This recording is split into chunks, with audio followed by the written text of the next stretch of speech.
College football, week 14, picks against the spread. We start with the ACC and we run through it. We've already done Clemson versus Virginia Tech. We already gave you that. If you missed it, go on our YouTube channel, check out the replay, or listen to our podcast and listen to the replay, or go check out some of our videos over on Facebook. Later on this week, I'll try to get it up Tuesday or Wednesday this week if I have a chance. Sometime before Saturday, I try to get that in there for you. But Western Carolina Catamounts versus number 19 North Carolina Tar Heels. That one is off. We're not even going to bother with that one. We'll move on. We believe that North Carolina will win, so just go ahead and give us the win there. Syracuse, 1-19 overall, 1-8 in the conference. The worst team in America, going up against one of the best teams in America. 2:30 p.m. Eastern Time, number 2, Notre Dame. So Syracuse versus Notre Dame, only a 2% chance of winning this game, and I believe that the numbers are wrong. It's way lower than that, at least when it calls to straight up. Syracuse is horrible, but the spread, gentlemen, the spread is where it's at. Minus 34. Can Notre Dame beat Syracuse by 34 points? Clemson did not beat Syracuse by 34 points. Let's just put that out there. And it looks like the last 5 games they have not lost by 34 points. So kind of keeping it close, even though they were 30, they were blanked against Louisville. It was only 30-0. For me, I think that Notre Dame, it really goes back to that last game against North Carolina. They were able to somehow keep it closer than it should have been. But North Carolina's defense is horrible. They're not that good. Notre Dame's defense is doggone good. Notre Dame's between the trenches, where it matters the most, offensive line, defensive line, is really good. Give me Notre Dame to cover the 34. I know it's a lot of points. But Notre Dame has exactly what they need to shut this team down. And also, Notre Dame looks good on offense too, guys. Ian Book, this is a good year for him. 2,000, almost 2,100 yards rushing or passing, 12 touchdowns, 1 interception. So give me Notre Dame to cover the spread. I know I'm nervous about it, but that's what I'm going with. Yeah, look, this game could go either way. Notre Dame could certainly win this game by 40 plus. I think that's pretty easy to see.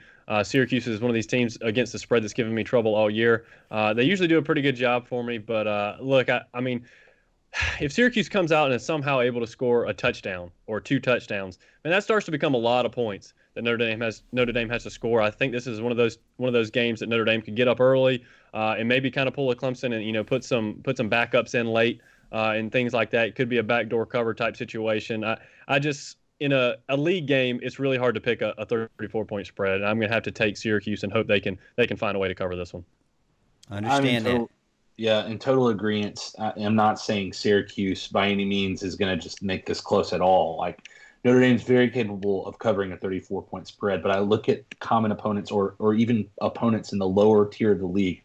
Notre Dame only beat Duke by 14. They only beat Louisville by 5. They only beat Florida State by 19, and they only beat Georgia Tech by roughly 18.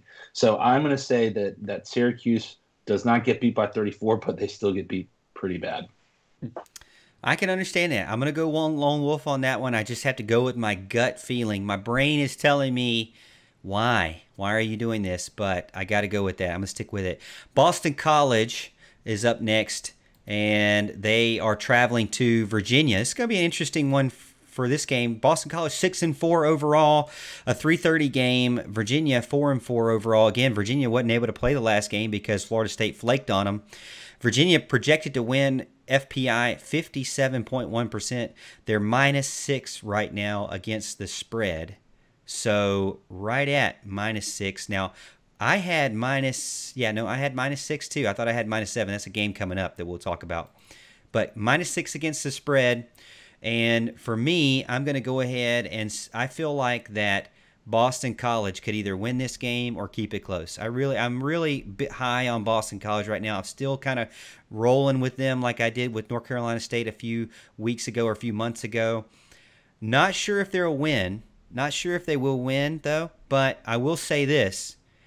They have one of the best turnover margins in the ACC. I think they can force a turnover and keep it close that way, maybe. So give me BC to travel with the +6.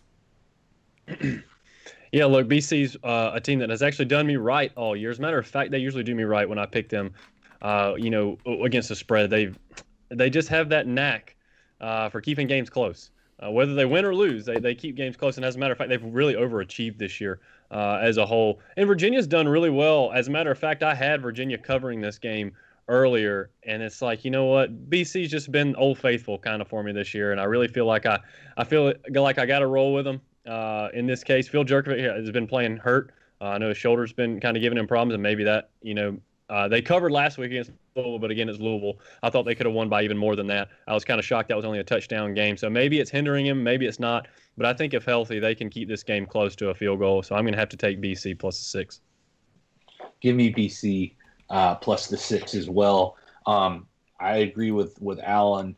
They've overachieved this year. I think they're going to be setting themselves up quite nicely to be playing for second in the Atlantic next year, basically. But I think they're a good team. And I think they're going to be able to – I think they win outright. I'm picking BC outright. I think they win this game. Next up, Georgia Tech, one that Allen rode last week and won. 3-5 overall, 4 p.m. game this Saturday against North Carolina State. 7-3. North Carolina State, 7-3 overall. They just happened to become 7-3 out of nowhere. 70% chance of winning this game for North Carolina State. But again, they put up 50. Georgia Tech put up 56 against Duke last weekend. Right now, -7 right now for NC State. For me, as I'm looking at this, Jahmyr Gibbs hurt his hamstring really bad for Georgia Tech, one of their best wide receivers, and walked off the field, couldn't walk off the field. He was so hurt, so he had to kind of limp off there, and did not come back. Came back actually on crutches. So I'm a little concerned there. Give me the Wolfpack. The Wolfpack is not going to turn the ball over as bad as Chase Bryce does. And even though NC State's not the best team in the world, I think that -7, give me that. I think they can cover that. Yeah, you kind of hit the nail on the head there at the end with the turnovers. GT was able to hammer Duke in the end, pulled away at the end. It was kind of a back and forth game, but then they were able to pull away because they turned it over 3 times, but Duke turned it over 5 times. Okay, that was a really crazy game. I got to watch a good bit of it, about a little more than half of it. So it was a lot of fun to watch. NC State's they're not going to turn the ball over that much, I don't think, and I think they're going to make Georgia Tech pay for doing just that because Georgia Tech has turned the ball over all year. So I don't have any choice. Even though they did me right last week, I have to go NC State here -7. NC State -7. They've been able to Frankenstein that quarterback situation between Bailey Hockman and Devin Leary. I think between both of those, they're both capable enough to win. Zonovan Knight has played really well, and Georgia Tech's defense is horrid. Give me NC State in the 7. Now, here's one that popped up, was not showing earlier on ESPN. I guess this is either a makeup game or something. Miami versus traveling to Duke. Miami 7-1 overall, Duke 2-7 overall.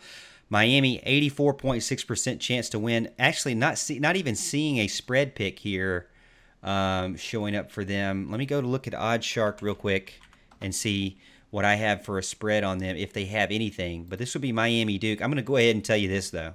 There's no way I can pick Duke after what they did to me. They are dead to me after that game. You cannot trust Chase Bryce as much as you may want to as a Clemson fan. He is not trustable. Maybe you would say untrustworthy.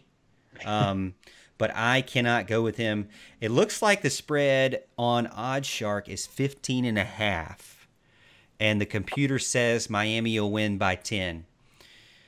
Give me Miami -15.5. I mean, there's no,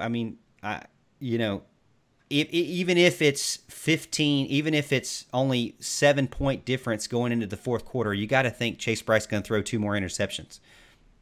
Yeah, I think this line should be higher than that. Now, again, maybe they're accounting for something we don't know. Again, we talk about it all the time. Vegas always knows. They always know. But I think you got to take the Canes here. I didn't really care what the point spread was when you were saying it because I knew we were all going to pick Miami. Duke has been dead to me all year, and they're really dead to me now after they really screwed me all year. Hey, except for Georgia Tech, was able to do it. I picked against Duke, and they actually looked like I hoped Duke would look. So that was kind of cool last week. But they've done me wrong all year, and I can't handle it anymore.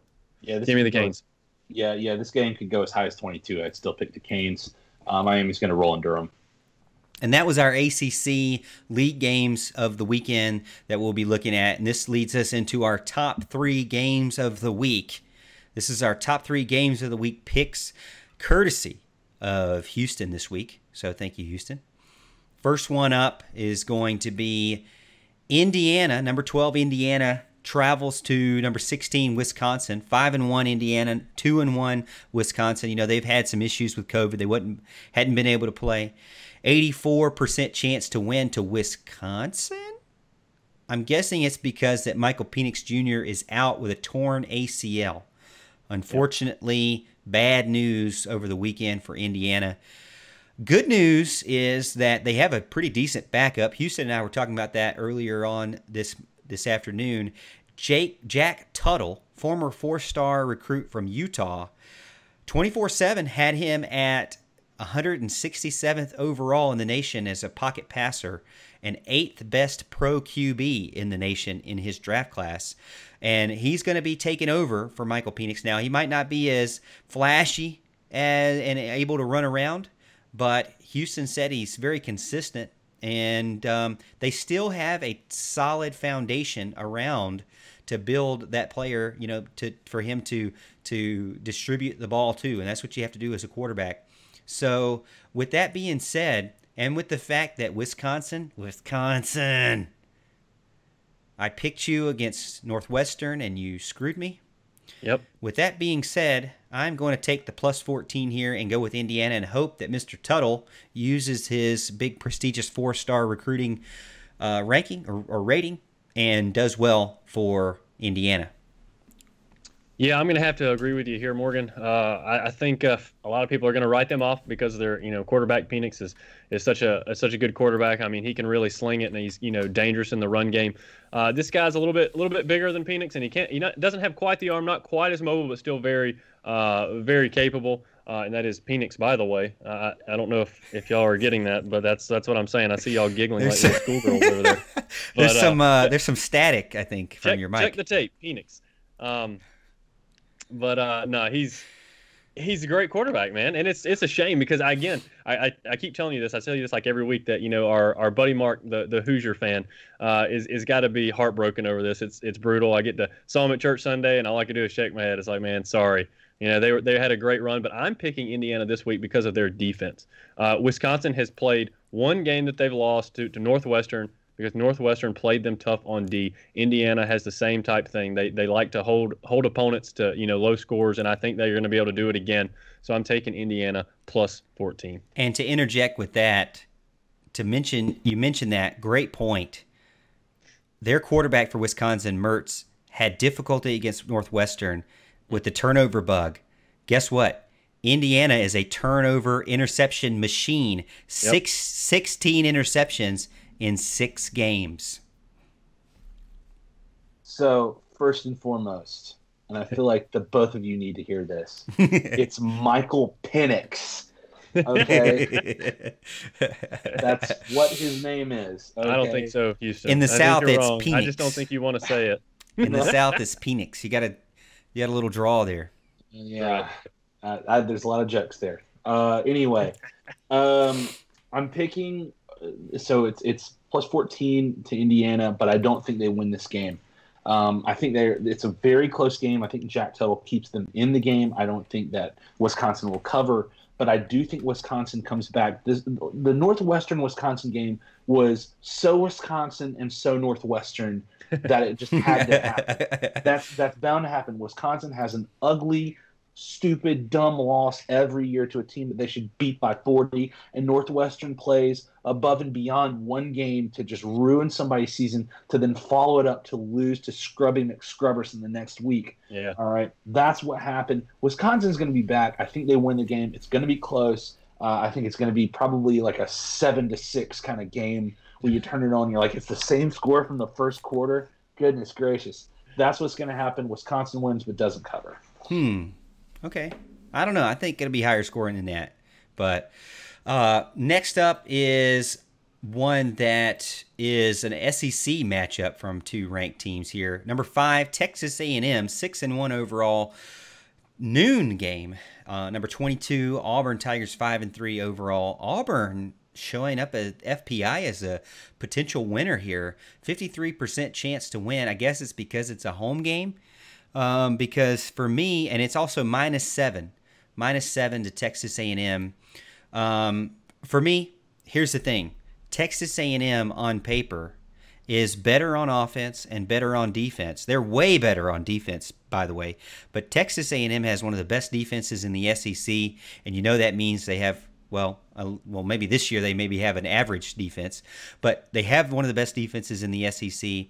Auburn is terrible with their defense in third down conversions allowed. You know, I love that stat. 53.7% third down conversions allowed, last in the SEC. This is an SEC this year that allows a lot of scoring. And so to be last in allowing third down conversions is not very good, especially when it's over 50% of the time. Texas A&M, number 1 in the SEC in tackles for loss. Number 4, they get 4 tackles a loss a game. And number 1 in sacks. All right, so they get the most sacks of the SEC. They get 3 total, excuse me, I'm saying it completely wrong. Let me start that over. Number 1 in tackles for loss allowed, and number 1 in sacks allowed. Only 3 total sacks allowed, only 4 tackles for loss allowed a game on average. So their offensive line is really, really good. That's where I'm going with that. Their defense is really, really good. So there's really no need for you to pick anybody other than Texas A&M. So I'm going Texas A&M to cover the -7. I was really interested to see where you were going to go with this one because I know your love for Jimbo Fisher and Bo Nix. They are also number 1 in the SEC in time of possession. Let's just throw that out there. Yeah, I know you've been struggling with this one all week. Look, here's the thing. I have no good reason to pick Auburn here, except for it's 2020, so that's what I'm going to do. I got to make up some ground somewhere. Again, this is just a shot taken in the dark. I don't believe Auburn should cover this. If it was a full stadium, I'd say they have a better chance. But I'm riding the Bo Nix train here, and going to say Auburn covers the 7. I agree with Alan. Dang it, Houston. I was hoping to be the lone wolf on this. He changed that at the last second. I don't believe that was in his mind. No, I was picking Auburn. It's the end of the year.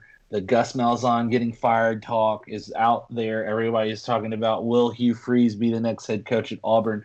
It's that time of year when Gus Malzahn kicks it into gear and figures out how to save his dadgum job. And that's what he's going to do. I'm picking Auburn to win this game.